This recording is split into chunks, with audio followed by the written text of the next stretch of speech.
Saturday, the 13th of June, 1942. On Friday, the 12th of June, I woke up early at 6 o'clock. It was my birthday. I'm not allowed to get up then, so I had to wait until 6:45. Then I went down to the dining room where Morcha, my cat, welcomed me. At 7, I went in to Mummy and Daddy, and then to the sitting room for my presents. The nicest present was you, my diary. There was a bunch of roses on the table, and lots more flowers and presents arrived for me during the day. Daddy and Mummy gave me a blue blouse, a game, and a bottle of fruit juice, which tastes quite like wine, sang. At school, I shared out some cakes with my friends, and I was allowed to choose the game that we played in the sports lesson.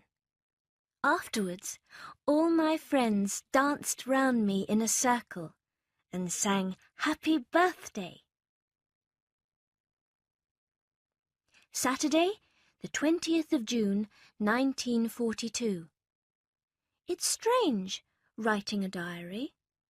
Of course, I've written things before, but who will be interested in the thoughts of a 13-year-old schoolgirl? Well, does it matter? I want to write, and I want to bring out so many things that lie deep in my heart. I need a diary because I haven't got a friend. You won't believe that I am completely alone in the world, and I'm not. I have loving parents and a 16-year-old sister, a good home, and about 30 people that I can call friends. There are plenty of boys who are interested in me too. But I haven't got that one true friend who understands me. So this diary can be my new friend. Let's start with the story of my life. My father, the best father in the world, was 36 when he married my mother, who was then 25. My sister Margot was born in Frankfurt am Main, in Germany in 1926. Then I followed on the 12th of June, 1929. Because we are Jewish, we moved to Holland in 1933. My father is the manager of a company called Opteka, which makes things for the jam-making business. After 1940, things were not so good anymore. First the war started, and then the Germans arrived in Holland. Our freedom disappeared. Under the new German laws, Jews must wear a yellow star. Jews must walk everywhere. They can only do their shopping in Jewish shops, and they must be indoors by 8 o'clock at night. They must not even sit in their own gardens after that time. Jews cannot visit the theatre or the cinema. Jews cannot visit Christians, and their children must go to Jewish schools.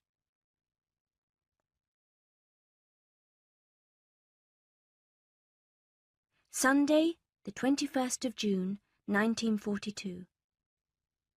Everyone at school is waiting to hear what happens next. Who will move up a class and who will stay down? We're all trying to guess.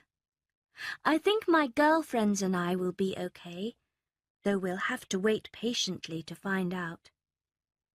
Most of my teachers like me, but old Mr. Casing gets angry with me because I often talk too much.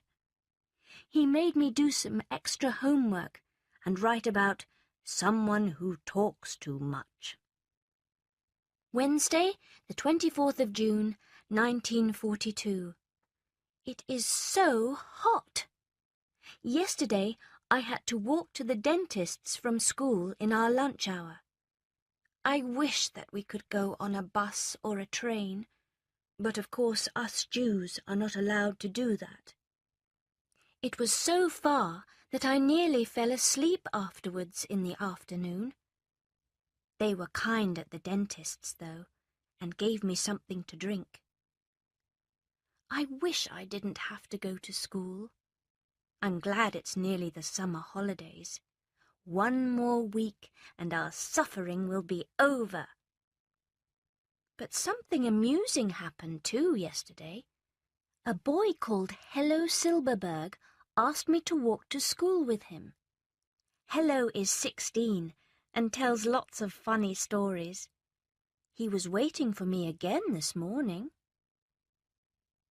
Wednesday, the 1st of July, 1942. I haven't had time to write until today.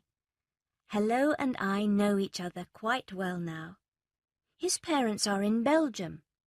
He came to Holland alone and is living with his grandmother.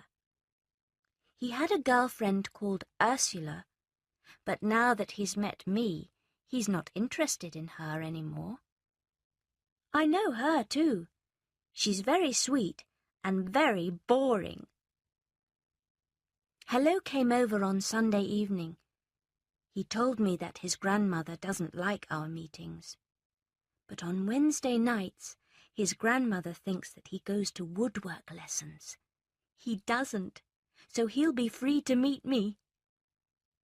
And he said that he wants to see me on Saturdays and Sundays too. But if your grandmother doesn't want you to meet me, you shouldn't do it behind her back. Everything's allowed in love and war. Hello visited us yesterday to meet my father and mother. We had a big tea and went out for a walk together later. It was 8:10 when he brought me home. Father was very angry because it is so dangerous to be out after 8 o'clock. I promised to come home by 7:50 in future.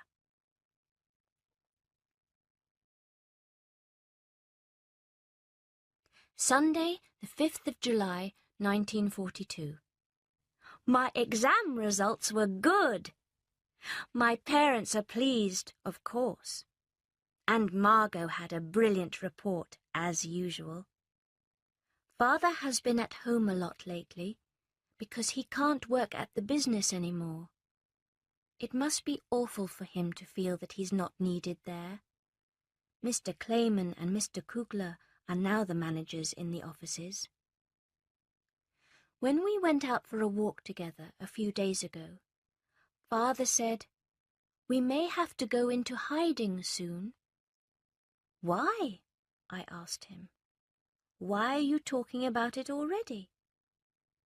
"Well, Anne," he said, "you know that we've been making stores of food, clothes and furniture for more than a year now. The Germans could take everything away, and us too." He was very serious. "But when will we go?" "Don't worry. We'll arrange everything. Just enjoy yourself while you can." Wednesday, the 8th of July, 1942. It seems like years since Sunday morning. So much has happened. The whole world has turned upside down. But I'm alive, and that's the most important thing. On Sunday afternoon, we heard that the Germans were going to take Father away. We know what that means, to a concentration camp. Mother's gone to ask Mr. Van Daan about our hiding place, said Margot. Mr. Van Daan worked in the business with Daddy and is a good friend of his. Then Margot told me later that there was a mistake. The Germans had called her up, not Father. How can they take a girl of 16 away from her family like that? But she's not going. A hiding place. Where shall we hide? In the city? In the country? When? Where? How? These questions were in my mind, though I couldn't ask them. Margot and I started to pack. I packed the craziest things. This diary first, then handkerchiefs, school books, a comb, and some old letters. Memories are more important to me than dresses. Miep and her husband Jan came to help and share the work. They carried some bags of clothes away for us. Miep and Jan work for Father's company, and they are our close friends. I slept for the last night in my own bed, and Mummy woke me up at 5:30. We dressed in lots of clothes. No Jew would dare to leave the house with a suitcase. At 7:30 we left the house. I said goodbye to Morcha, my cat. The neighbours were going to look after her. We hurried to leave the house. We wanted to reach our hiding place safely. It was the only thing that mattered. More tomorrow.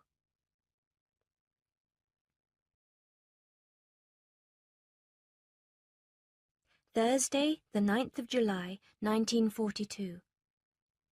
The hiding place is in Father's office building. On the bottom floor is the warehouse, and next to it an entrance to the office, which is upstairs. There are 2 offices, a front one which is big and light, and a small dark one at the back. Not many people work in Father's offices. Just Mr. Kugler, Mr. Clayman, Miep, and a 23-year-old typist called Bep Voskuil. Mr. Voskuil, Bep's father, works in the warehouse with 2 helpers who don't know anything about us. From Mr. Kugler's office at the back, you go up another 4 stairs and you come to the private office, which is very fine and has good furniture. Up on the 3rd floor is our secret annex. There are some attics for storage on the left, and on the right is the door to our hiding place. It's surprising that there are so many rooms behind that small grey door. Margot and I share a small room, and Mother and Father's bedroom is also our sitting room. Up the stairs again is a big light room, which will be the kitchen, and Mr. and Mrs. Van Daan's bedroom.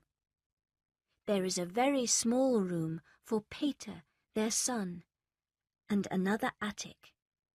So that's our lovely annex. Friday, the 10th of July, 1942. Possibly. Let me continue the story.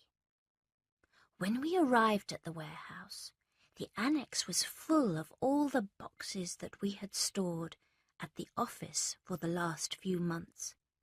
No one could possibly sleep there unless we cleared it up. But Mother and Margot were really suffering, and they were too tired and unhappy to help. They just lay down on their beds, so Father and I did it all. We worked all day until we were so tired that we fell into bed too. There was no hot meal, but we didn't care. We worked all the next day too, which was Tuesday. Bep and Miep took our ration books to buy food.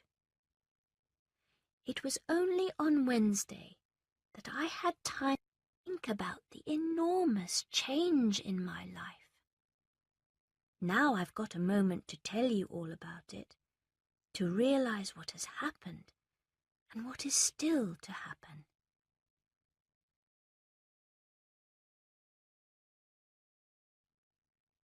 Saturday, the 11th of July, 1942.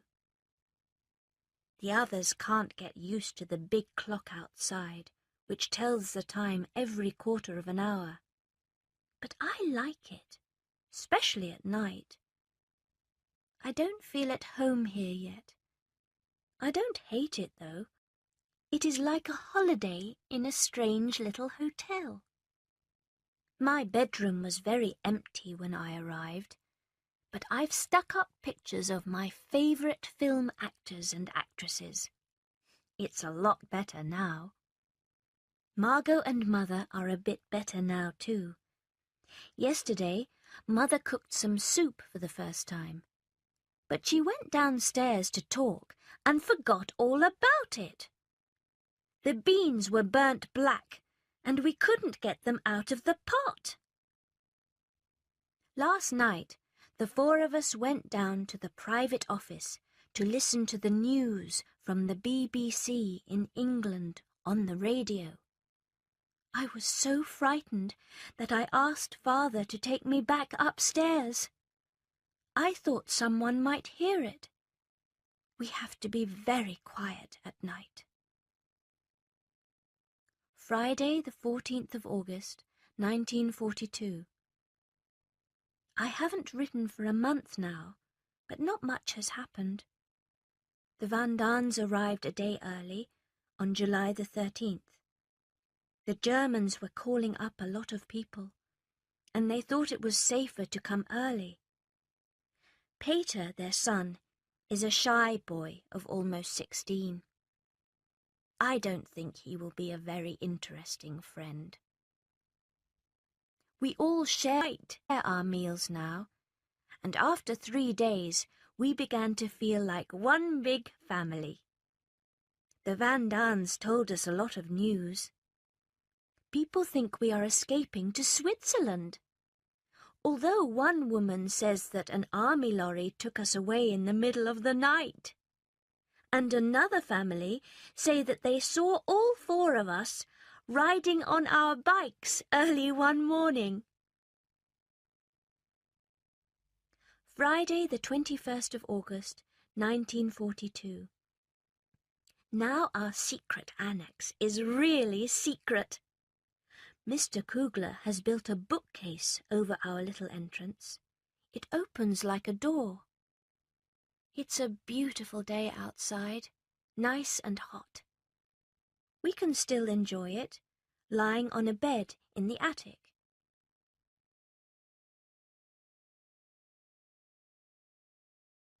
Monday, the 21st of September, 1942.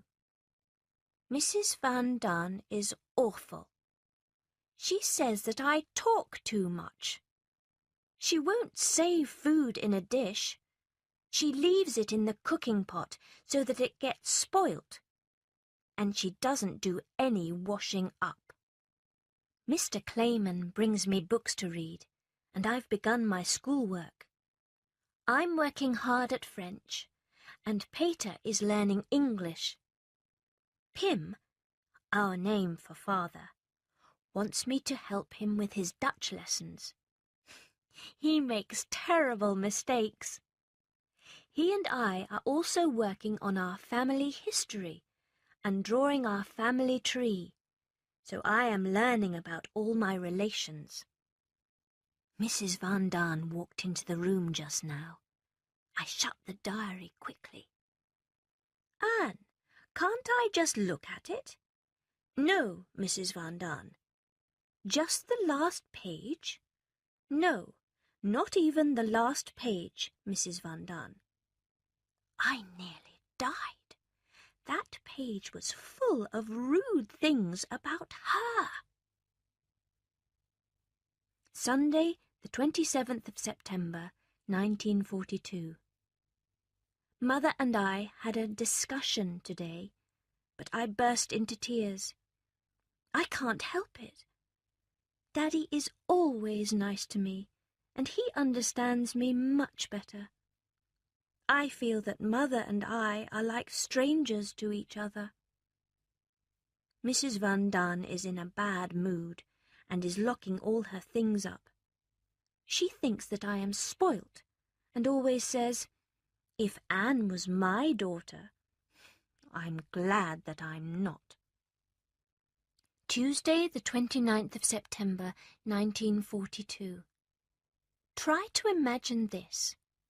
We haven't got a bathroom, so we all take our water away to wash in different places. Peter goes in the office kitchen, which has a glass door. Mr. Van Daan carries his hot water upstairs so that he can be private. Mrs. Van Daan hasn't had a bath yet. She can't decide which is the best place for it. Father goes into the private office and Mother into the kitchen. Margot and I share the front office. We close the curtains and wash ourselves there in the dark. On Wednesday, someone was doing repairs in the office downstairs. We couldn't use the toilet or use water all day. Father and I found a suitable pot which we could all use as a toilet. We had to sit still all day and not say a word. That was the most difficult thing for me.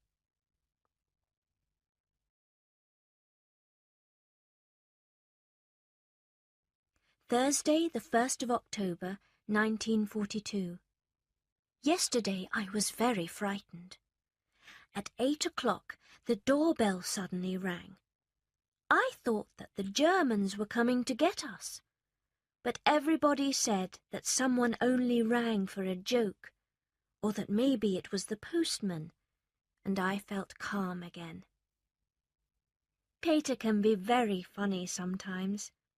We both like to dress up in silly clothes. One evening, he put on one of his mother's tight dresses, and I wore his suit. Everyone laughed so much. Miep bought new skirts for Margot and me at the Bijenkorf. They looked like potato bags. Friday, the 9th of October, 1942. The news is very bad today. The Germans are taking away many of our Jewish friends.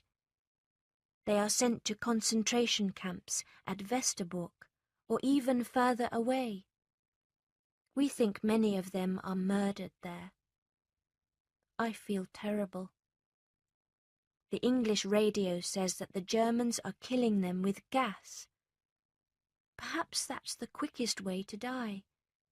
Perhaps you don't suffer so much that way.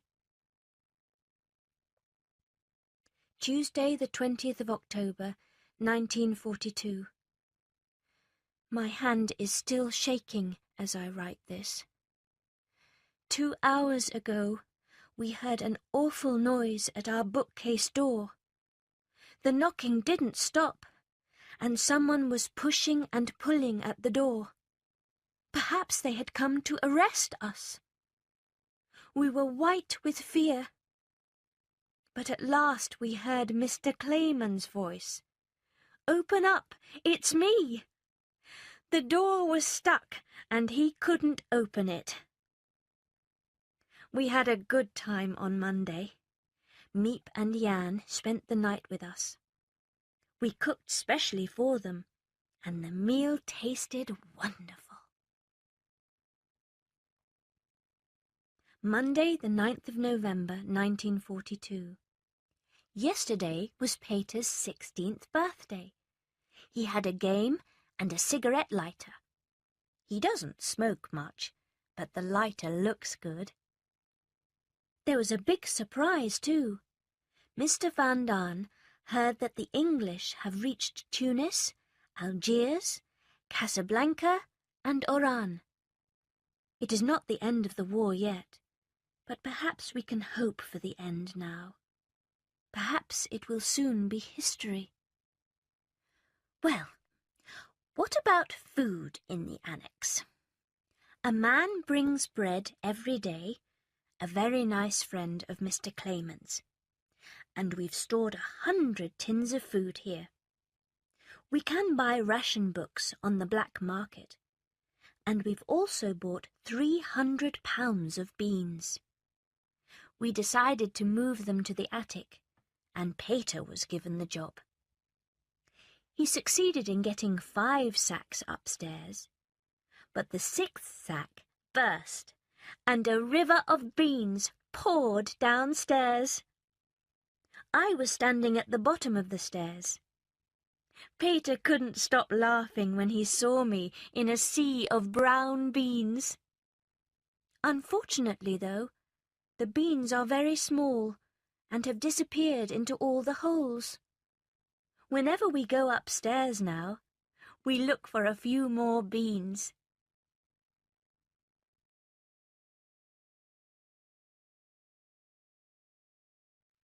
Tuesday, the 10th of November, 1942. Great news! Another person is coming to live here. 8 is no more difficult than 7, and it is so dangerous for Jews now. We have chosen a dentist called Alfred Dussel. He seems to be nice. Miep knows him, and she will help him to get here. He will have to sleep in my room, though, and Margot will have to move in with our parents. We'll ask him to fill the holes in our teeth. Tuesday, the 17th of November, 1942. Mr. Dussel has arrived. Everything went smoothly. He came to the warehouse, and Miep asked him to take off his coat so that no one could see the yellow star. Then she brought him to the private office. He still had no idea where he was going or what was going to happen. When she opened our bookcase door, he was so surprised. He thought we had left the country. We were waiting around the table, ready to welcome him with a drink. After lunch, he slept for a short time, put away his things, and joined us for tea. We gave him the list of rules for the secret annex that the Van Daans had written. Guide to the Secret Annex for Jews and other people without homes. Open all year round. Near to the centre of Amsterdam, but in a quiet street with trees. Price? Free. Food? Low fat. Water? In the bathroom. Sorry, no fixed bath. And also on some of the walls. Space for storing things? Plenty. Private radio? For all guests after 6 p.m. But you must never listen to the news on German radio stations, only music. Rest hours? From 10 p.m. to 7:30 a.m. 10:15 a.m. on Sundays. This is for your safety. The management may also ask you to rest at other times too. Use of language. Speak softly at all times and not in German. Exercise. Every day. Lessons. Offered in English, French and other subjects. Singing. Only softly and after 6 p.m. Mealtimes. Breakfast 9 a.m. 11:30 a.m. on Sundays and holidays. Lunch, a light meal from 1:15 p.m. to 1:45 p.m. Dinner, sometimes a hot meal, sometimes not. The time of dinner changes because of radio news broadcasts. Bath. The movable bath can be used by all guests after 9 a.m. on Sundays. You may take your bath in the bathroom, kitchen, private office or front office. The end.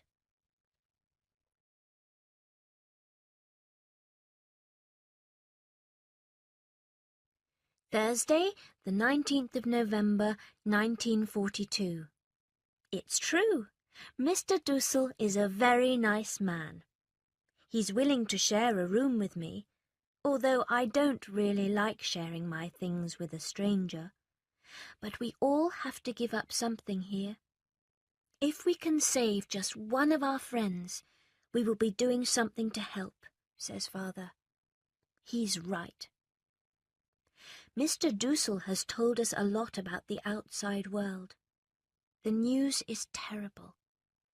The authorities have taken away so many friends and people we know to concentration camps.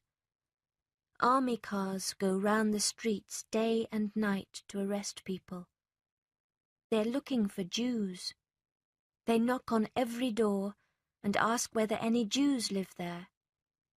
When they find a Jewish family, they take everybody away. They even pay money for information. In the evenings, when it's dark, I often see long lines of innocent people walking on and on. Sick people, old people, children, babies, all walking to their deaths. We are very lucky here. I feel bad sleeping in a warm bed when our dearest friends are suffering so badly, and only because they are Jews. Saturday, the 28th of November, 1942. Mr. Dussel complains about me all the time, and they said that he liked children. He complains to Mother, and then she is angry with me too. I think about it all in bed at night. Am I so bad? I either laugh or cry, then I fall asleep, wanting to be different. It's very confusing. Tuesday, the 22nd of December, 1942. The Annex was delighted to hear that we are all getting an extra £1/4 of butter for Christmas. We are each going to cook something with butter. Mr. Dussel says, "Quiet, quiet," to me all night, even if I just turn over in bed. But he gets up early on Sundays and puts on the light to do his exercises. Yes, we all have to be very sensible here and not get angry. But I would love to lock the door or hide his clothes or do something not at all sensible.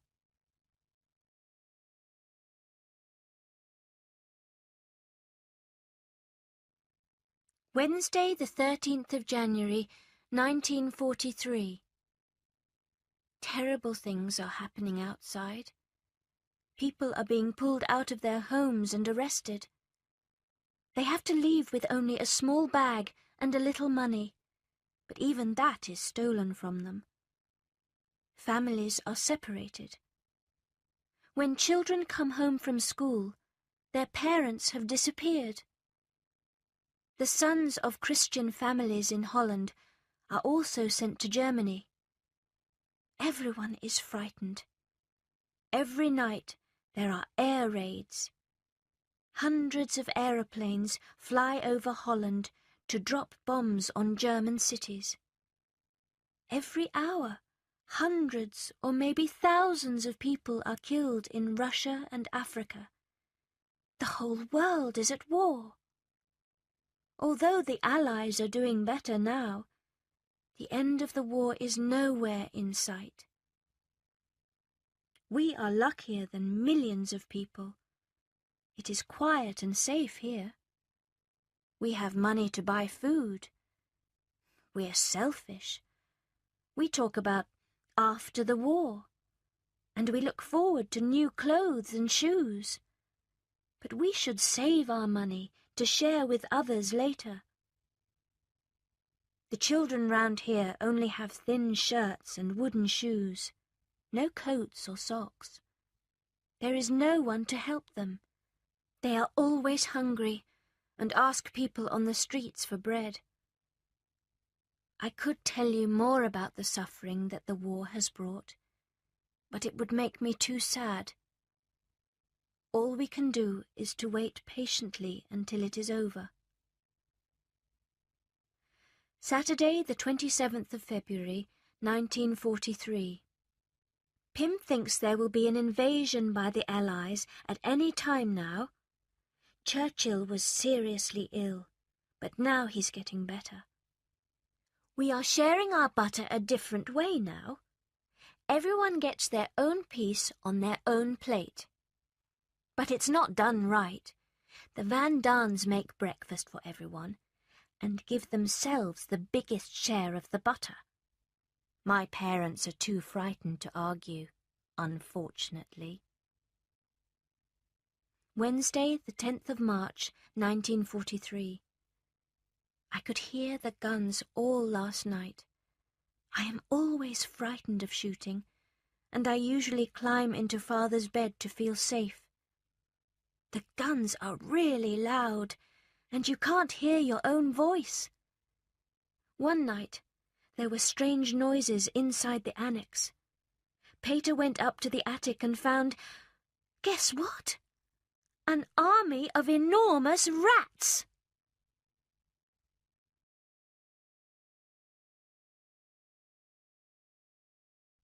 Friday, the 2nd of April, 1943. I'm in trouble again.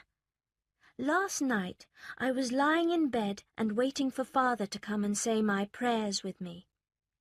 Mother came into the room and asked gently, Anne, Daddy isn't ready. Shall I listen to your prayers tonight? No, Mummy, I said. Mother got up, stood by my bed for a moment, then slowly walked to the door. Suddenly she turned round, and her face was full of pain. She said, I don't want to be angry with you. I can't make you love me. A few tears fell down her cheeks as she went out of the door. I lay still. I knew that it was cruel to say that, but I couldn't give her any other answer. I feel very sorry for her.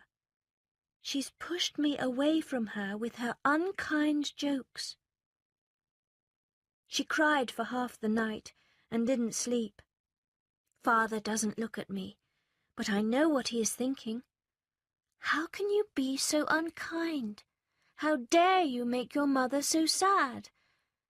But I can't apologize. Tuesday, the 27th of April, 1943. Everyone in the annex is still quarrelling. There are air raids and bombs every night, and nobody can sleep well. Our food is terrible. We have plain bread and coffee, not real coffee, for breakfast. We have lettuce or green vegetables and bad potatoes. That's all. Saturday, the 1st of May, 1943. Yesterday was Dussel's birthday. He pretended that he wasn't interested, but when Miep arrived with a large bag of presents from his friends, he was as excited as a child. He had chocolate, eggs, butter, oranges, and books. He arranged them on the table and left them there for 3 days, the silly old fool. He already has plenty of food. We found bread, cheese, jam, and eggs in his cupboard. He hasn't given us anything, but we've shared everything with him. Sunday, the 13th of June, 1943. Father wrote something for my birthday. It's very funny. It's about me and my hard life in the annex, under the authority of parents who are always telling me what to do. I had some lovely presents too, especially a big book of Greek and Roman stories, and sweets from everyone. People gave me some from the last of their stores. Tuesday, the 15th of June, 1943. Next month, we have to give back our radio to the authorities. It's an official rule, and all over the country, people are trying to find an old radio to give in so that they can keep their real radios in secret. It's a shame that we have to give in our beautiful big radio. But Mr. Clayman will give us a baby radio, which he has hidden at home. We'll put it upstairs. It's not allowed, of course, but we're not allowed to be here either. Our radio with its wonderful voice really helps us. We tell ourselves, let's try to be brave and cheerful. Things must get better.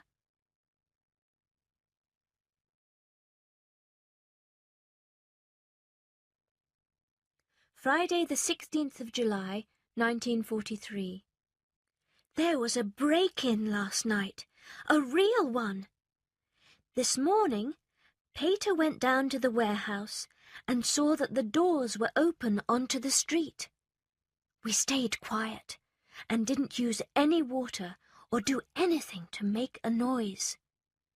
We waited until 11:30, when Mr. Clayman came upstairs. He told us that burglars had broken in and stolen some money. Luckily, they didn't find much, so they soon went next door to look there. The Allies are arriving in Sicily. Monday, the 19th of July, 1943. A lot of bombs fell on North Amsterdam on Sunday. Whole streets went in the raid, and they can't even dig out all the bodies yet. They've already counted 200 people dead, and many more are hurt. The hospitals are full. Monday, 26th of July, 1943. There was a terrible bombing raid yesterday. It started at about 2:30 in the afternoon. Margot and I were upstairs, but the guns were so loud that we went down again. The house shook, and the bombs kept on falling. I was holding my escape bag, but walking on the streets is as dangerous as an air raid on the annex. I know that I can't really leave. After half an hour, the planes flew away, and the smell of fire was everywhere. There was thick smoke over the city, like fog. Later, after dinner, there was another raid. The bombs came down again like rain, and we heard from British reports that Schiphol Airport was bombed. We could hear the noise of the planes all the time, and we were very frightened. My legs were still shaking when I lay in bed that night. At midnight, more planes. I ran to Father's bed and did not fall asleep in my own bed until 2:30. But at 7 o'clock in the morning, we heard some wonderful news about Italy. Mussolini has gone, and the King of Italy is leading the government there now. Tuesday, the 3rd of August, 1943. We just had a third air raid. I am trying to be brave. Mrs. Van Daan used to say, "Let them fall." Now she is the most cowardly of us all. She was shaking like a leaf this morning, and even burst into tears. Our bodies are very stiff now. We stopped our exercise program a long time ago. Friday, the 10th of September, 1943. Every time I write to you, something special has happened. Usually it's unpleasant, but this time it's wonderful.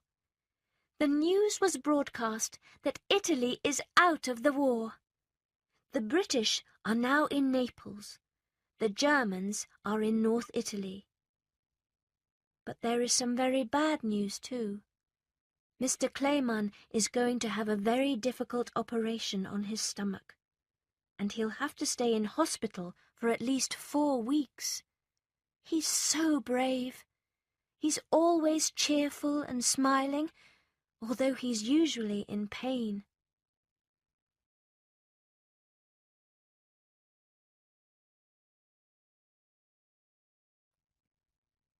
Friday, the 29th of October, 1943. Mr. Clayman is out of hospital now, but his stomach is still bad. He had to go home again today because he wasn't well. Mr. Van Daan has sold his wife's best winter coat. She wanted to keep the money to buy new clothes after the war. Mr. Van Daan could not make her understand that the money has to be used for the annex. They shouted and screamed at each other. It was terrible. I'm okay, but I'm not hungry at the moment. People say, "You look awful, Anne." Sundays are specially bad. It is deathly quiet then. I feel as though I'm being pulled down into hell. I'm a bird without wings who can't escape. A voice inside me cries, "Let me out! I want to go into the fresh air. I want to hear people laughing." I don't answer the voice, but just lie down on the sofa.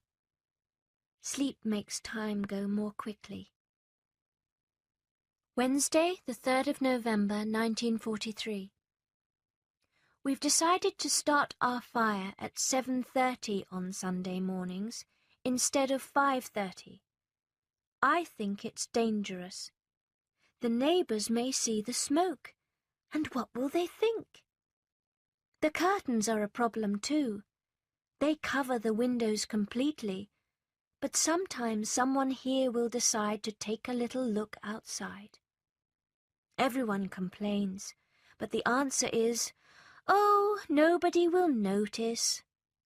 That's how things start to get dangerous. We are not quarrelling so much. Only Dussel and the Van Daans are enemies at the moment.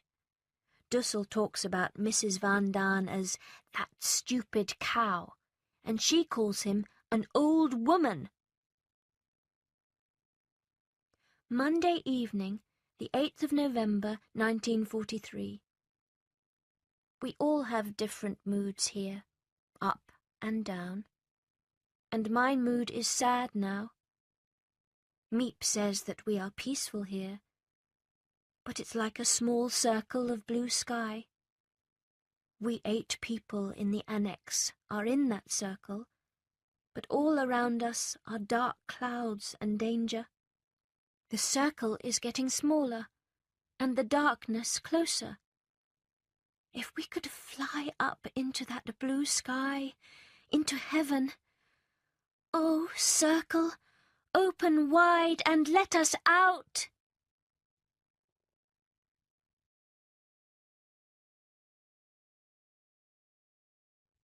Sunday, the 2nd of January, 1944. This morning I read through some of the old pages in my diary. I was very ashamed when I saw what I had written about Mother. Why did I feel so angry then? Why did I hate her so much? It was true that she didn't understand me, but I didn't understand her either. I'm older and wiser now, and Mother is not so nervous. We try not to quarrel with each other, but I can't love her like a child anymore.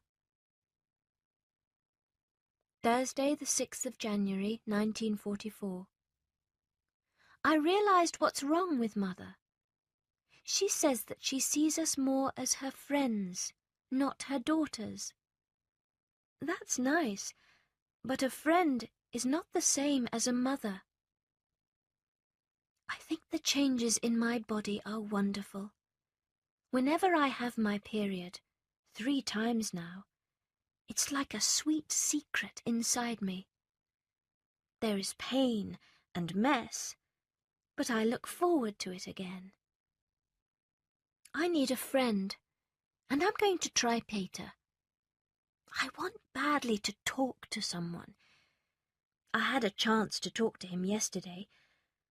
I looked into his dark blue eyes, and it gave me a wonderful feeling. That night in bed, I cried and cried. Must I ask Peter to be my friend? I don't love him, but I do need him. If the Van Daans had a daughter, it would be just the same with her. So I've decided to visit Peter more often and to make him talk to me. Wednesday, the 12th of January, 1944. I'm crazy about dance at the moment. I practice my steps every evening, and I've made myself a modern dance dress from Mother's clothes. I tried to turn my tennis shoes into dance shoes, but it didn't work. All the exercise is helping. I'm not nearly so stiff now.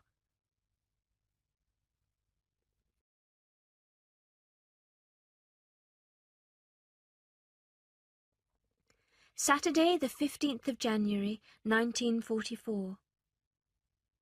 I won't tell you all the details of our quarrels in the annex, but we are not sharing our food in the same way now. We've got our own stores of meat and oil, and we even cook our own potatoes. Mother made a wish. I don't want to see Mr. Van Daan's face for 2 whole weeks. Unfortunately, her wish is not likely to come true. Does everyone who shares a house become like this? Or are we just unlucky? Thursday, the 3rd of February, 1944. Everybody is thinking about the Allied invasion. What will happen to us if the British invade Holland? The Germans say that they will let the water from the sea into the country. Each person has his or her own idea. We'll have to walk through the water. Don't be silly. We'll have to try and swim. We'll swim underwater, and then nobody will see that we are Jews. Oh, rubbish! Can ladies swim when rats are biting their legs? Next question. When the invasion comes, will the authorities make everybody leave Amsterdam? We'll leave the city with all the other people. No, we mustn't go outside. The Germans will send everyone to die in Germany. All right, we'll stay here. Let's ask Miep for some extra blankets and some more food. We've got about 65 pounds of beans at the moment and 50 tins of vegetables. What's in the stores, Mother? Tell us. 10 tins of fish, 40 tins of milk, 3 bottles of oil, 4 jars of butter, 4 jars of fruit, 20 jars of tomatoes, and 9 pounds of rice. That's it. Our stores are still quite good, but we do have to feed the people in the office too. Let's make little bags for our money that we can hide in our clothes if we have to leave here. And so it goes on all day. That's all I hear. Invasion, invasion, only invasion. I'm very calm about it. I don't care now whether I live or die. I'll just keep on with my work and hope that everything will be all right in the end.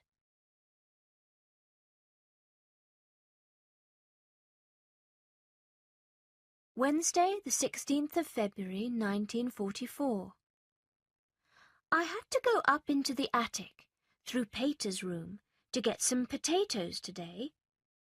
When I was going up the stairs, he stood up and took my arm.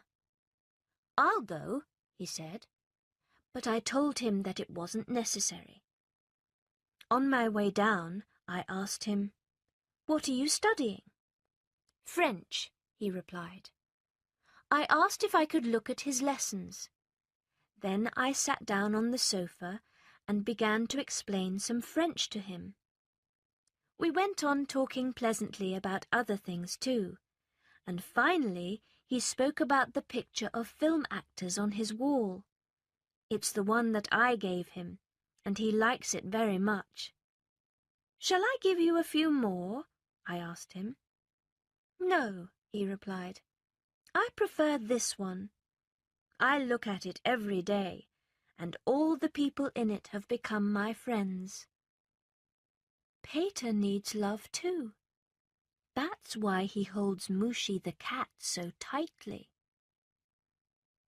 Friday, the 18th of February, 1944. Whenever I go upstairs, it's always so that I can see him. I have something to look forward to now, and life here is better. Mother doesn't like me going up there. She says that I should leave Peter alone. She always looks at me oddly when I go to Peter's room. When I come down again, she asks me where I've been.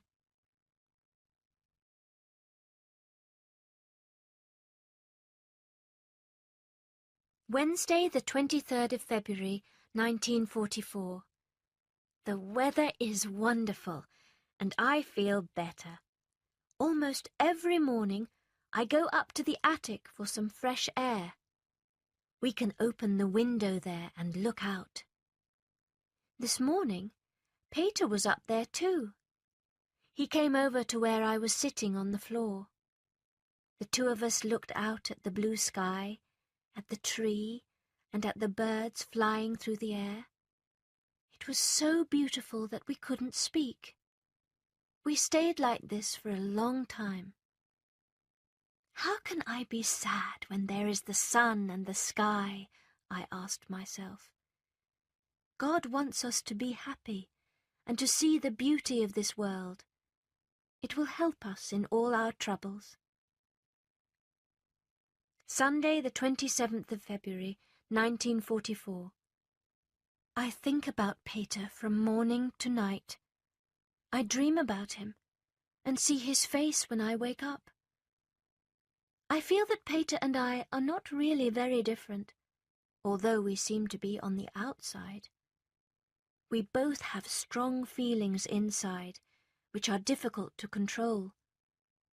Neither of us feels that we have a mother.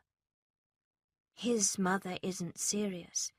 Mine is interested in my life, but she doesn't understand me at all. Saturday, the 4th of March, 1944. This was the first Saturday for months that wasn't boring. It was because of Peter. I joined the French lesson that Father was giving him. I was in heaven, sitting on Father's chair close to Peter. Afterwards, we talked together until lunchtime. Whenever I leave the room after a meal, Peter says, if no one else can hear him, "Goodbye, Anne. I'll see you later." Oh, I'm so happy. Perhaps he does love me, and it's so good to talk to him. Friday, the 10th of March, 1944. We have more troubles now. Miep is ill, and Mr. Clayman is still away from work with his bad stomach. Bep is trying to do everything on her own. Last night, somebody knocked on the wall next door while we were having dinner. We were very nervous all evening. The police have taken Mr. M away. He's the man who sells us potatoes, butter, and jam on the black market. It's terrible for him, and also for us. He has 5 young children and another baby coming.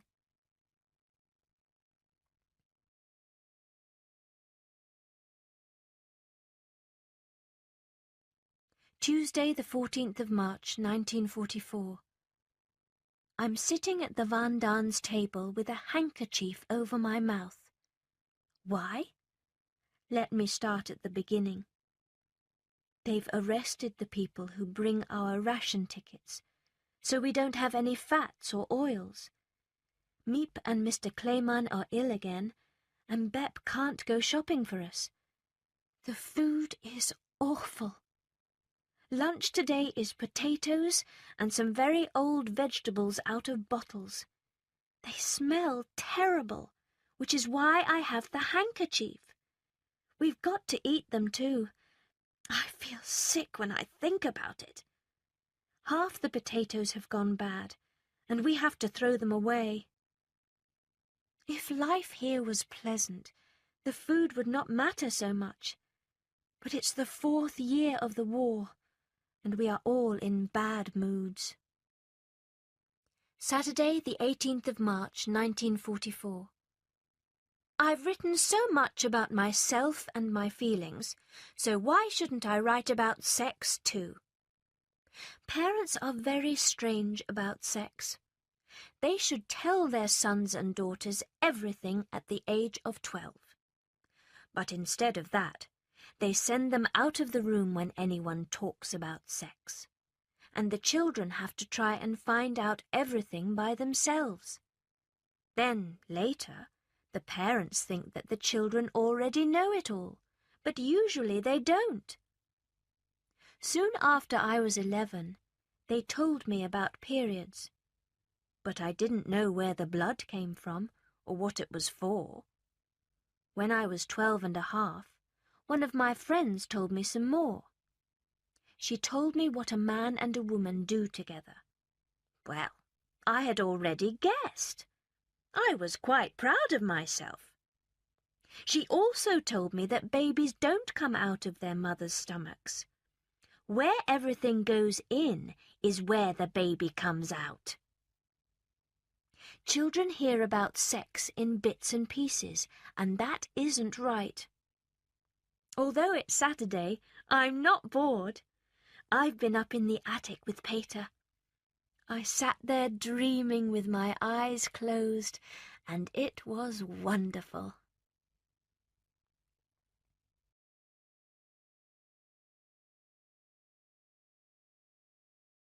Sunday, the 19th of March, 1944. Yesterday was a very important day for me. At 5 o'clock, I put on the potatoes to cook, and Mother gave me some sausage to give to Peter. But he wouldn't take the sausage, and I thought it was because of the awful quarrel that we had recently. Suddenly, my eyes filled with tears.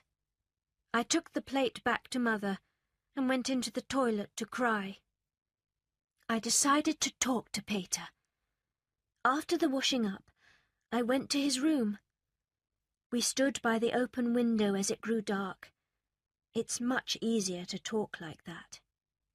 He didn't refuse the sausage because of our argument, but because he didn't want to look too greedy. Then we talked about so much together. It felt good. It was the most wonderful evening I've ever had in the annex. We talked about our parents and our problems with them. I told him how I cry in bed. He said that he goes up to the attic when he is angry. We talked all about our feelings, and it was just as good as I imagined. We talked about the year 1942 and how different we are now. He thought that I was a noisy, annoying girl at first. I thought that he was uninteresting. I told him that we are like two sides of the same coin. I am noisy and he is quiet, but also that I too like peace and quiet. I said that I understand why he goes away to be alone sometimes, and that I'd like to help him when he argues with his parents. "But you always help me," he said. "How?" I asked, very surprised. "Because you're always cheerful." That was the nicest thing he said all evening. He must love me now as a friend, and I'm so grateful and happy for that. Wednesday, the 22nd of March, 1944. Things are getting more and more wonderful here. I think that true love may be happening in the annex. Everyone has made jokes about us, saying that we might get married if we are all in the annex long enough. Perhaps those jokes aren't so silly at all. I'm sure now that Pater loves me too, but I don't know in what way. Does he just want a good friend, or a girlfriend, or a sister?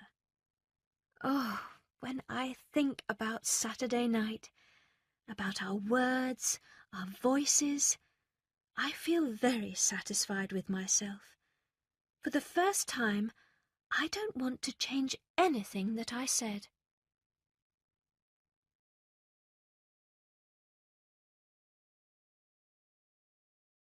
Thursday, the 23rd of March, 1944. Our black market ration book men are out of prison now, so things are better here. Yesterday, a plane crashed quite near us, on top of a school. Luckily, there were no children inside. There was a small fire, and 2 people were killed. The men inside the plane were able to get out in time, but the Germans shot them immediately. Local people were so angry.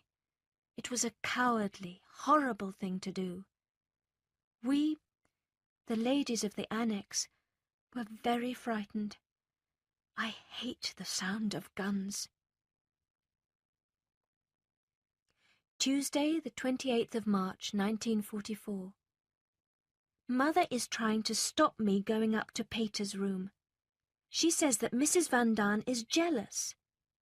Perhaps she's jealous too. Father is happy about it. He's glad that we're friends. Mother thinks that Pater has fallen in love with me. I wish that it was true. I do want to stay friends with Pater. We have our difficulties, but we have to fight against them, and in the end they will make everything more beautiful. When he rests his head on his arms and closes his eyes, he's still a child. When he plays with Mushi, his cat, he's loving. When he carries the heavy potatoes for us, he's strong. When he watches the air raids or walks through the dark house to look for burglars, he's brave. And when he doesn't know quite how to behave, he's sweet. Wednesday, the 29th of March, 1944. Mr. Bulkerstein, from the government, was speaking on the Dutch broadcast from London. He said that after the war they wanted everybody's diaries and letters about the war. They would be an interesting part of history. I might be able to write a book called The Secret Annex. People would think that it was a detective story. But seriously, 10 years after the war, people would find it very amusing to read about us. The Jews who were hiding. How we lived, what we ate, what we talked about. But although I tell you a lot about our lives, you still know very little about us. For example, how frightened the women are during the air raids.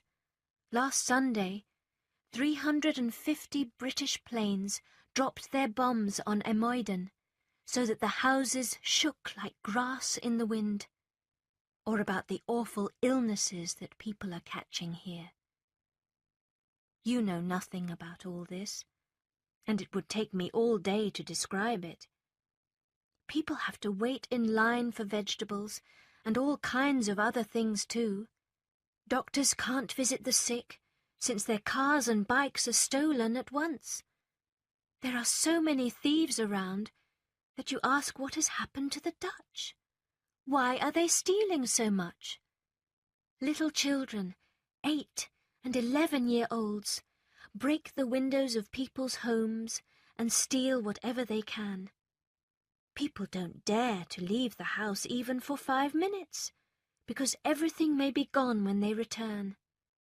The public phones are stolen, and all the parts of the electric clocks on the street corners too. Everyone's hungry. A week's food ration doesn't even last 2 days. We're waiting for the Allied invasion, but it's so long coming. The men are sent to Germany, the children are ill or hungry, and everyone wears old clothes and broken shoes. It's too expensive to repair shoes, and if you give your shoes to a shoe mender, you may never see them again.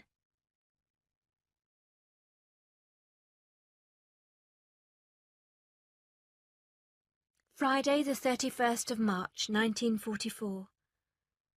Just imagine, it's still cold, but most people have had nothing to put on their fires for a month now. It sounds awful, doesn't it? But we are hopeful about the Russians, who are doing well. They've reached Poland now, and the Prut River in Romania. They're close to Odessa, too. The German army has invaded Hungary. 1 million Jews still live there. There is no hope for them now. Nothing special is happening here. Today is Mr. Van Daan's birthday. He received several presents and a cake. The cake wasn't perfect, because we can't buy the right things to make it with, but it tasted wonderful anyway. People are not saying so much about Peter and me now. We're very good friends. We spend a lot of time together, and we talk about anything and everything. I couldn't talk to other boys like this. We even talked about periods. He thinks that women are strong enough to lose the blood, and that I am too. I wonder why he thinks that. My life here is better now, much better. God has not left me, and he never will. Monday, the 3rd of April, 1944. I'm going to describe our food rations. Food is a difficult and important problem, not only for us in the annex, but for everyone in Holland, all of Europe, and even further away. We've lived here for 21 months, and often at any one time there was only one kind of food to eat. For example, one kind of vegetable or salad. We would eat it with potatoes, in every possible way that we could think of. But now there are no vegetables at all. We have potatoes and brown beans. We make soup. We still have some packets and stores to make dishes, which are a little bit more interesting. But it's beans with everything, even in the bread. The most exciting moment is when we eat a thin piece of sausage once a week and put some jam on our bread. No butter, of course. But we're still alive, and much of the time the food tastes good too.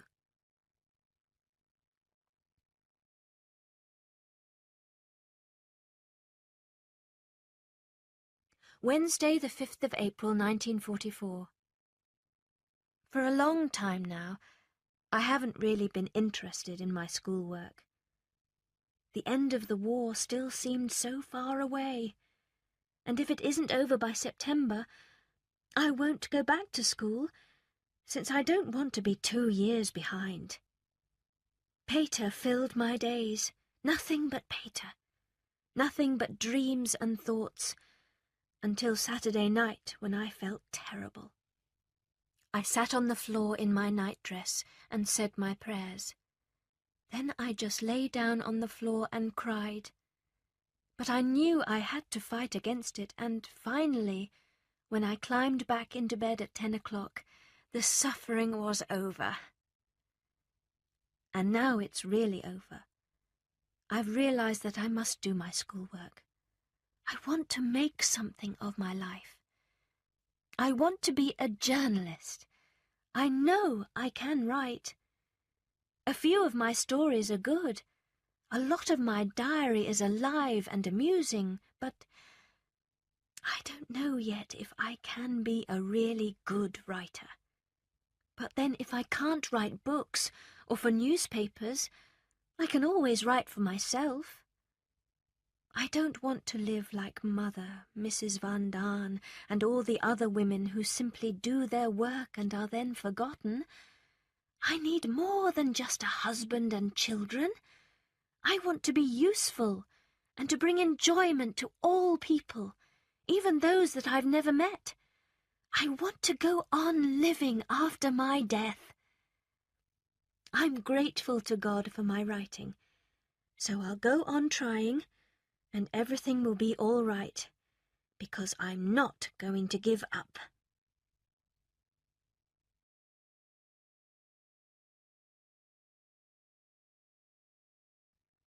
Tuesday, the 11th of April, 1944. I don't know where to start. So much has happened. Thursday, when I wrote to you, everything was as usual. Friday and Saturday too. Then on Sunday evening at 9:30, Peter knocked at our door. He asked Father to come upstairs and help him with some English words, but I didn't believe him. That's strange, I said to Margot. I think we've got burglars. I was right. They were breaking into the warehouse at that moment. Father, Mr. Van Daan, and Peter went downstairs as quickly as possible. Margot, Mother, Mrs. Van Daan, and I waited. 4 frightened women need to talk, so that's what we did. Then we heard a loud noise, but nobody came back until 10 o'clock. Father looked quite white when he came into us. Lights out and get upstairs quietly. The police will be here soon. The men went back downstairs, so we still didn't know what had happened. But 10 minutes later they were back. They told us that burglars broke down the warehouse door and that Mr. Van Daan had shouted, "Police!" They tried to put the door back, but the burglars kicked it down again. Then a man and a woman on the street shone a lamp in from the street.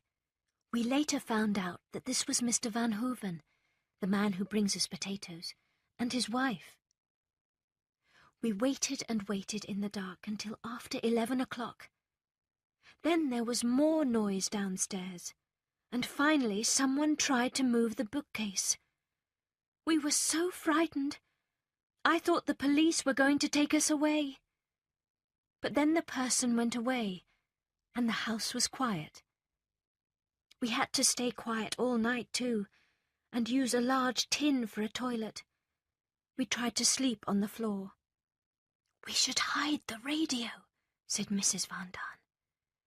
"If they find us, it doesn't matter if they find the radio too," answered Mr. Van Daan. "Then they'll find Anne's diary as well," said my father. "So we should burn it," suggested someone. "Oh, not my diary. If my diary goes, I go too." But fortunately, nothing was done. At 7, we rang Mr. Clayman, and at last Jan and Miep arrived. They had to go off again to the police to inform them about the burglars. So we had half an hour to tidy up the house and get everything straight. It was an awful, smelly mess. We were in terrible danger that night. Just think, the police were by the bookcase, but they didn't find us. God was truly watching over us. You have saved us. Please save us in the future. That's what our prayer is now.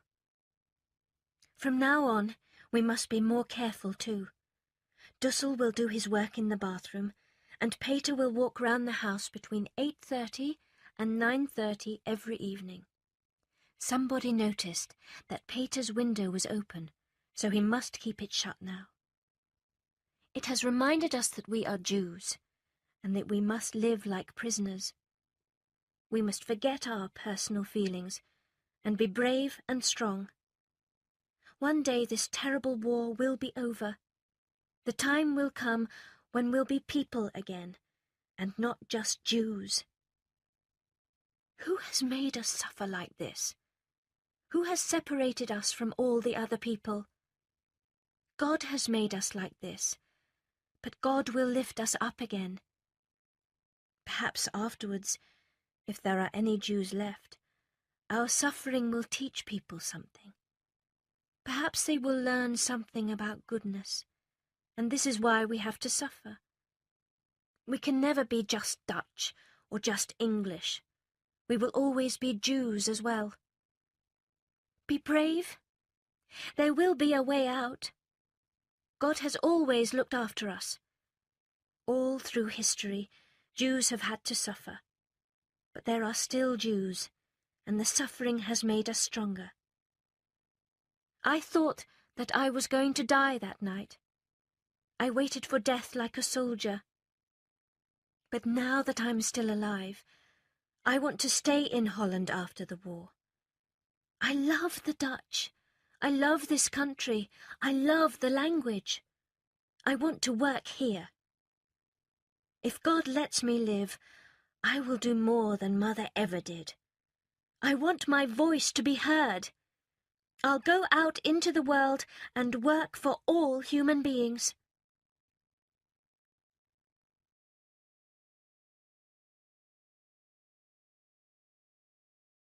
Sunday, the 16th of April, 1944. Remember yesterday's date, because it was special for me. When a girl gets her first kiss, it's always an important date. Last night, I was sitting with Peter on his sofa bed, and he soon put his arm around me. I put my arm round him too, and we sat very close. We've sat like this before, but never as close as we were last night. He wanted me to put my head on his shoulder. Then he rested his head on mine. Oh, it was so wonderful. He touched my cheek, my arm and my hair. At 9:30 we stood up to go. Peter had to check the building. I was standing next to him. I must have made the right movement. I don't know how, because he gave me a kiss. It was a kiss through my hair, half on my left cheek and half on my ear. I ran downstairs and didn't look back. Friday, the 28th of April, 1944. Last night, Peter and I were sitting on the sofa as usual, in each other's arms. Suddenly, the usual Anne disappeared. The confident, noisy Anne. And the second Anne took her place. This second Anne only wants to love and to be gentle. Tears came to my eyes. Did he notice? He made no movement. Did he feel the same way as I did? He said very little. There were no answers to my questions.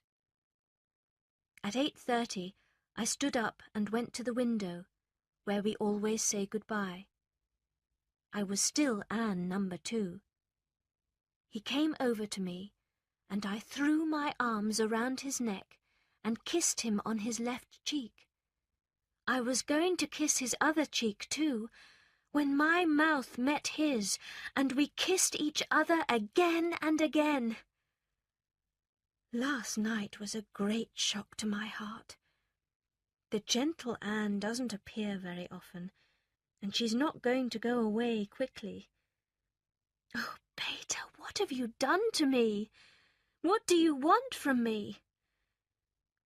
But if I was older and he wanted to marry me, what would I say? Anne, be honest. I couldn't marry him. Peter isn't strong enough as a person. He's still a child.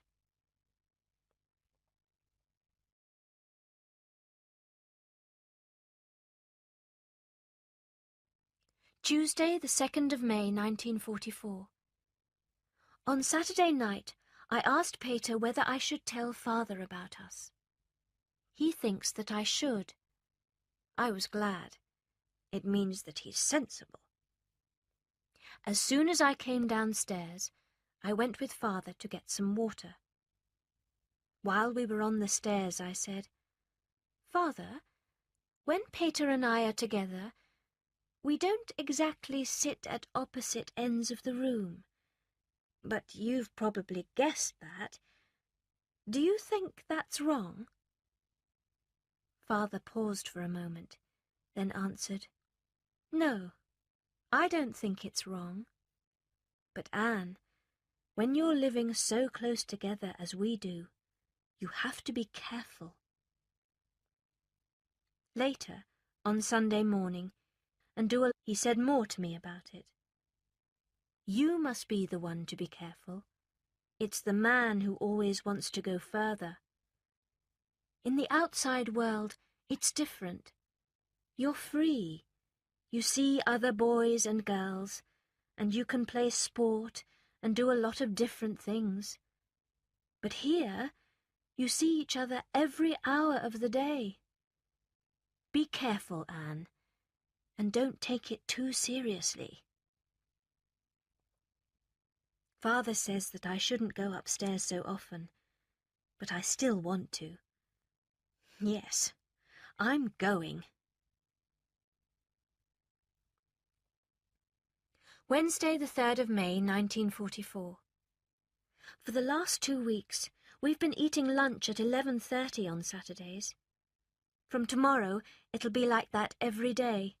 That will be 1 meal less each day. It's still very hard to get vegetables. This afternoon we ate some bad cooked lettuce.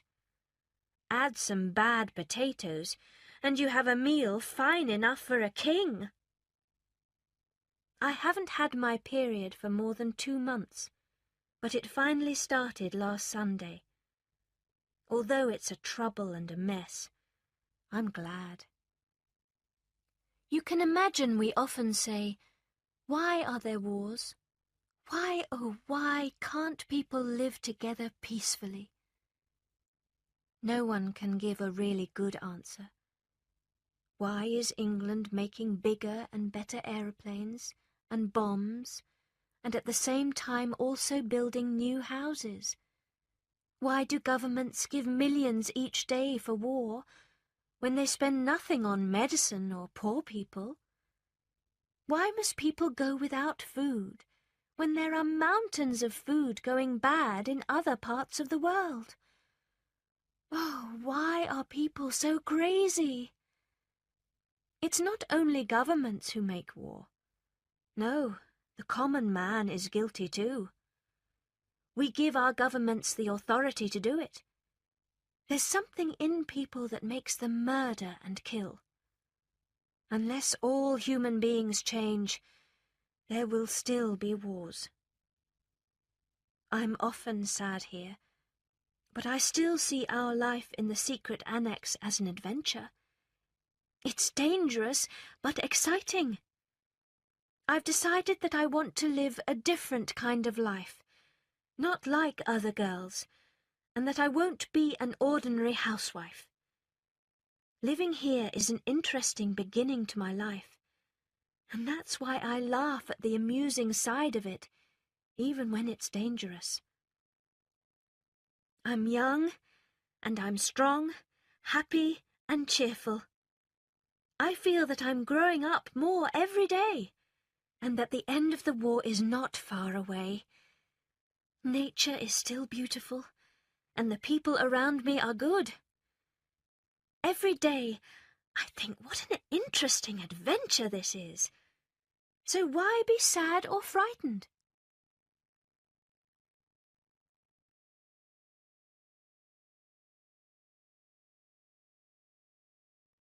Saturday, the 6th of May, 1944. It is hard to believe it when Jan, Mr. Kugler and Mr. Kleiman tell us about the prices of food in the outside world. Everything is so expensive, and people buy and sell on the black market. One person can sell you a little bit of wool, another some ration books, and another some cheese. Stealing and murder happen every day. Even the police and the night watchmen are doing it. Everyone wants food to put in their stomachs, and they can't earn enough money to eat. Monday, the 8th of May, 1944. Have I ever told you anything about my family? I don't think I have. So let me begin.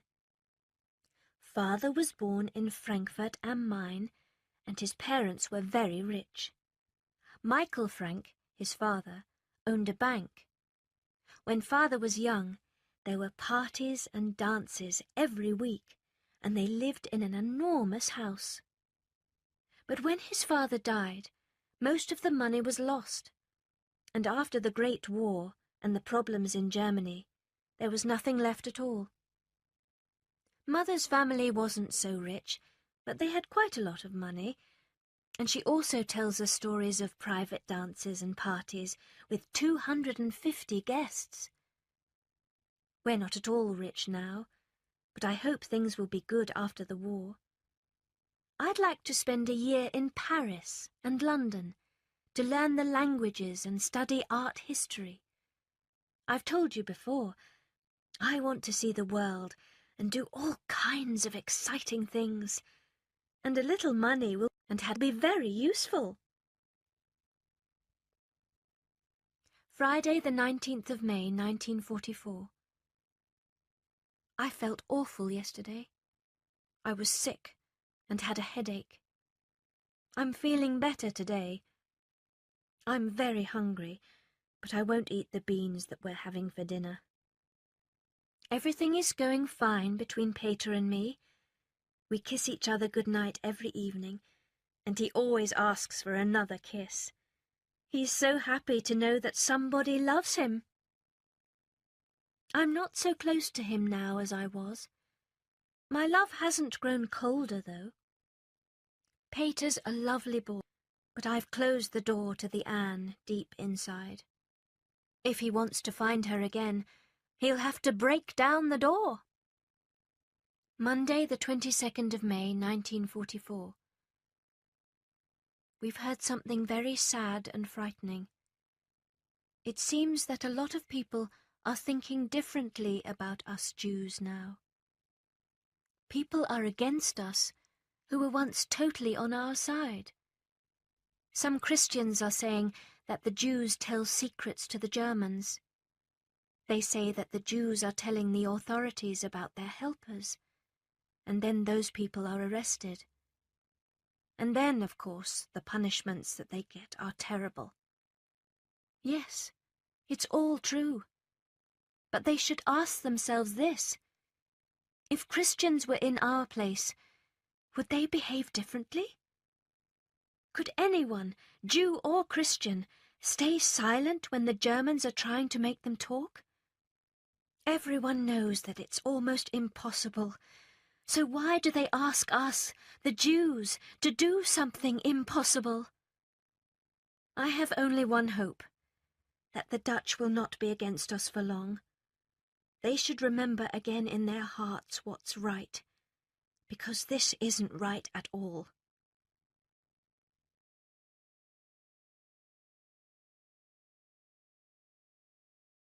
Thursday, the 25th of May, 1944. Something happens every day now. This morning they arrested Mr. Van Hooven, the man who brings the potatoes. He was helping 2 Jews who were hiding in his house. The world is turned upside down. The best people are in concentration camps and prisons, while the worst decide to put them there. It's terrible for Mr. Van Hooven, and for those poor Jews. It's also very difficult for us. Bep can't possibly carry all those heavy potatoes, so we'll have to eat less of them. Mother says that we won't eat breakfast. Lunch will be bread and something simple, and dinner will be potatoes. If possible, we'll eat vegetables or lettuces once or twice a week. That's all there is. Monday, the 5th of June, 1944. There are new problems in the annex now. There's a quarrel between Dussel and the Franks. We can't agree how to share out the butter. Then the Van Daans don't agree that we should make a cake for Mr. Kugler's birthday when we can't have one ourselves. It's all very silly. Mood upstairs, bad. Mrs. Van Daan has a cold. The weather is awful. The Allies are bombing the Pas-de-Calais and the west coast of France. No one is buying American dollars now, and they aren't interested in gold either. We shall soon come to the bottom of our black money box. How will we have enough money to live next month?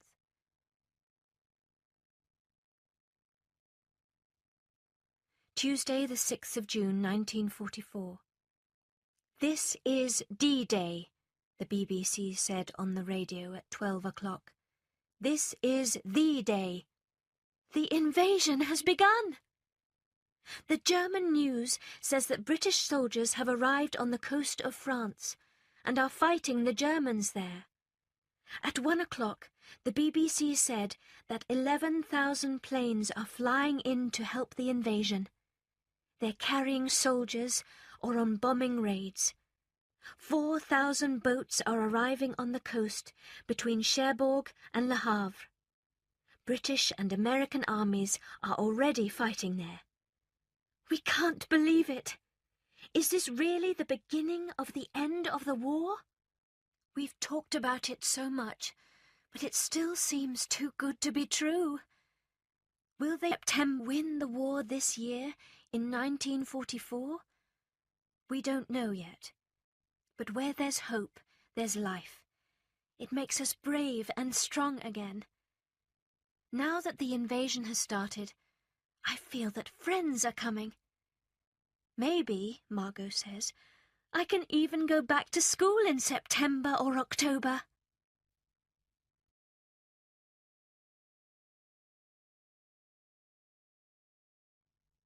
Friday, the 9th of June, 1944. Great news of the invasion! The Allies have taken Bayeux, a village on the coast of France. They're now fighting for the town of Caen. Tuesday, the 13th of June, 1944.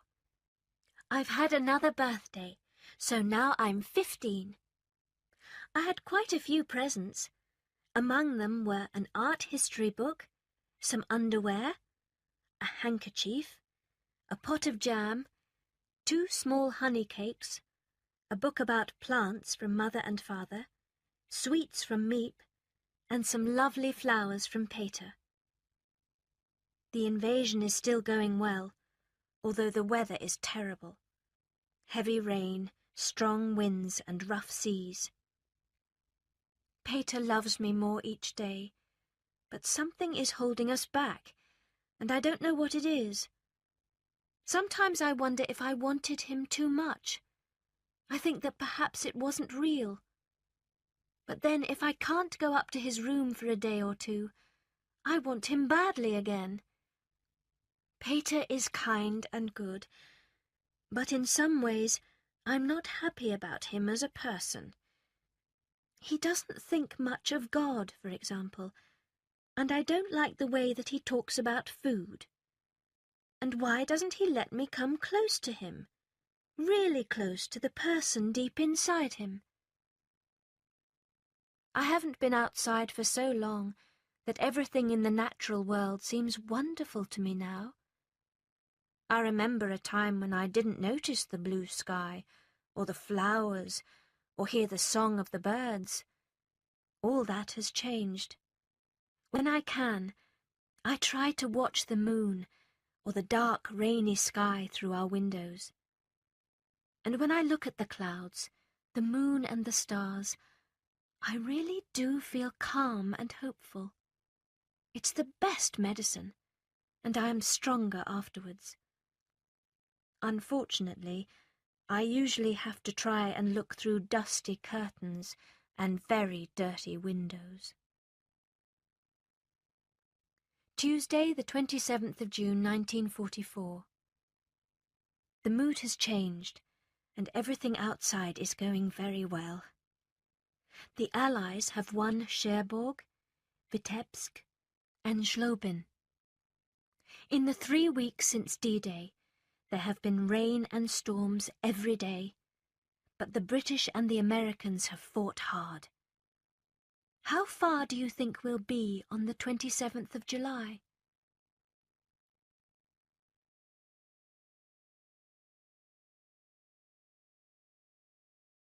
Saturday the 15th of July, 1944.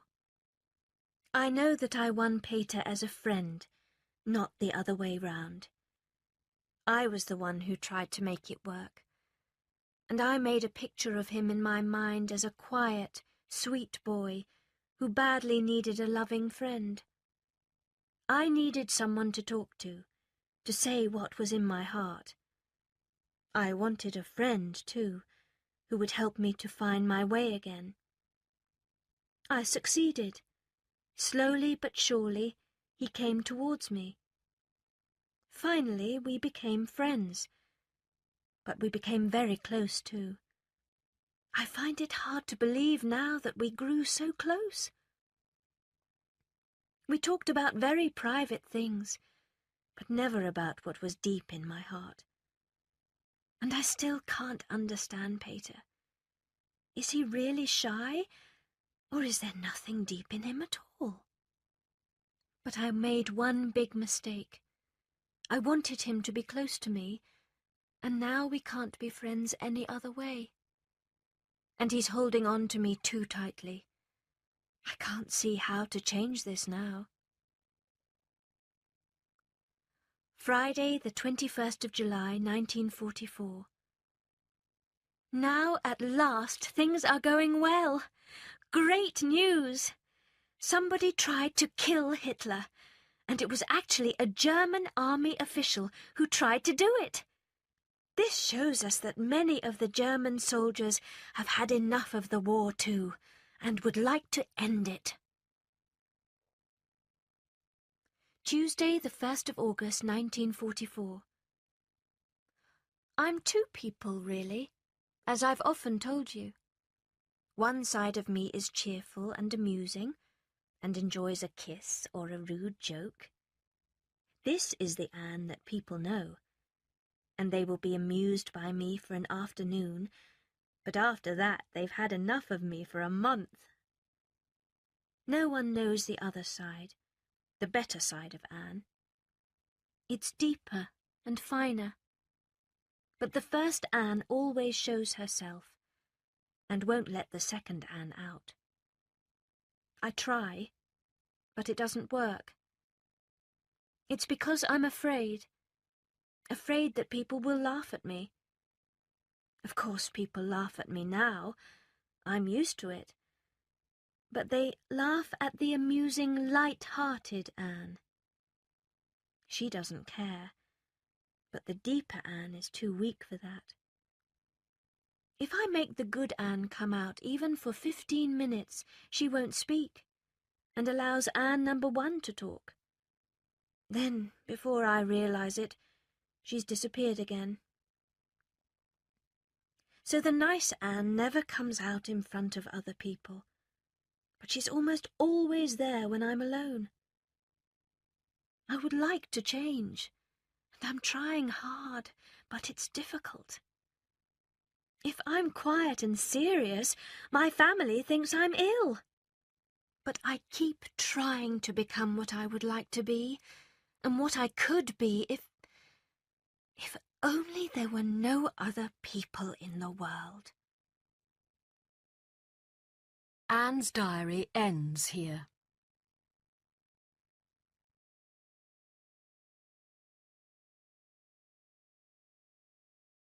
Afterword. On the morning of the 4th of August, 1944, a car arrived at 263 Prinsengracht, the address of the secret annex. German and Dutch police arrested the 8 people who were hiding in the annex. Somebody must have told the authorities that they were hiding there. They also arrested 2 of their helpers, Mr. Kugler and Mr. Kleeman. Miep and Bep were not arrested. The police took all the money and anything valuable that they could find in the annex. Miep later found Anne's diary in the building and kept it safely until after the war. The police took Kugler and Kleeman to a prison in Amsterdam. On the 11th of September 1944, they were sent to a concentration camp in Amersfoort, also in Holland. Because Kleeman was ill, he was allowed to go free on the 18th of September. He lived in Amsterdam until he died in 1959. Kugler later escaped, and he went to live in Canada, where he died in 1989. Bep's real name was Elizabeth Voskuil-Veek, and she died in Amsterdam in 1983.